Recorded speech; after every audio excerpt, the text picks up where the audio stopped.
The Darwinian man, Peter.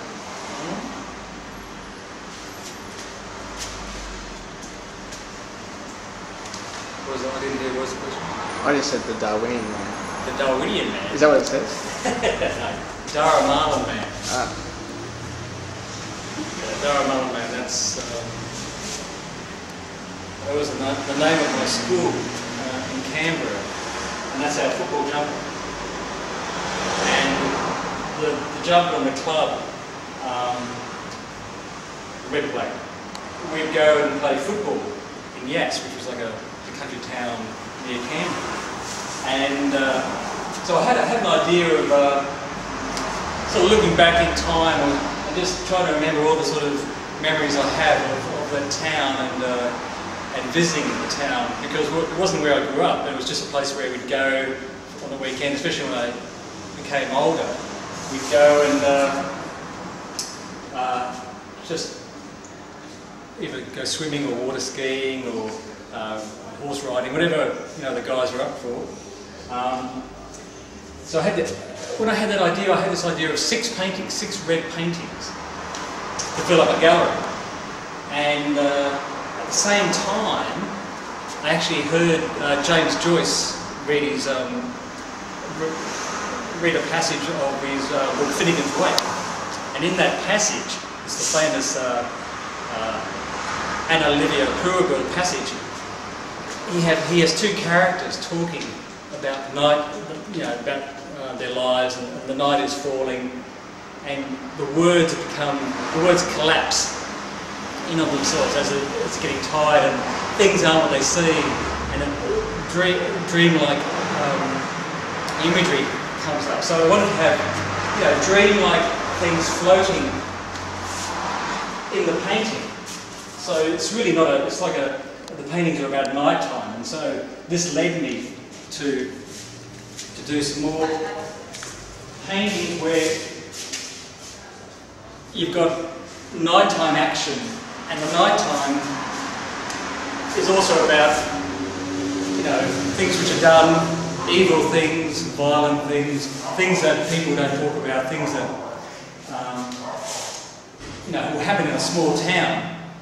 And again, you've got this sort of mythic figure with a weapon. You've got a dead figure with a wound. You've got some Aboriginal pointing the bow mythology. So again, it stirred up memories, and I just combined my memories plus some ideas from mythology. And here, one of the memories I had was when I was a young man because I used to live near farms, and horses were always just part of life. I never had a horse, but I spent a lot of time looking at horses, and at one point I spent some time talking to horses, because they just stand there, and you can actually really unburden yourself, and they seem to have a sympathetic presence. And then there was a movie recently with George Clooney where his character does the same thing. He communes briefly with some horses in a field. So that's why this one's called Michael Clooney, because the whole idea of his character in the film I could really relate to. This one, again, we're out in the country. It's very hot. This is a married couple. But they're a married couple in distress for various reasons, financial, personal, and they're called Mr. and Mrs. Ringbark. So the idea is, they've done certain things to themselves, like people do to trees when they want to kill them. They just cut the bark around it, and the new tissue doesn't grow. That's just old tissue. So that's a sort of a metaphor for, their sort of non-functioning relationship. And, you hear a lot about people who walk off farms, and that happens. So, again, it was like a small town, and, This one has to do with people fighting each other, or brothers, friends, having that sort of conflict that you seem to have when you have a brother or you have friends about the same age. You're close, but there's a certain, you know, conflict. And again, some narrative which I used was from a play by Sam Sugar. And his early plays were about the lonely guys in towns trying to work out where they come from, where they want to go. And so I put that in. I called it True West, which is a title of one of Sam's plays.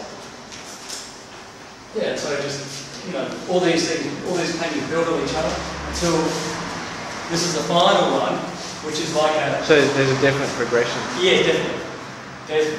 And I wanted a final painting which sort of summed it all up. And in some ways, the first painting had a figure of an eagle man as a young man, and this one's more of an eagle man now at my own age. And things have settled down, and I found a home and a family, and things are just, you know, they're okay. And this is a list of people who I might have, you know, shared the road with.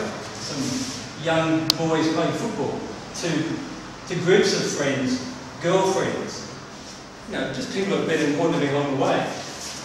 They're not actually the people, they're just people who remind me of my friends for some reason. I just, you know, went through magazines and newspapers. When a photograph struck, I just thought I'll use it. So this is the final one. It's just sort of a settled, calm. The heads down here are meant to be calm heads. So a lot of the paintings have a bit of drama and violence, but this one has a sort of restful, uplifting quality, I hope. And you're finishing Canberra. Okay? You're finishing Canberra. Well, yeah, again, I didn't sort of think too much. I mean, I didn't really think too much about the towns, but they're all towns around Yass. But in some ways, it was good that Canberra sort of shaped me just as much as Yass did, because I really did grow up in Canberra. But Canberra is out there and it's close to Yass, with all these things combined.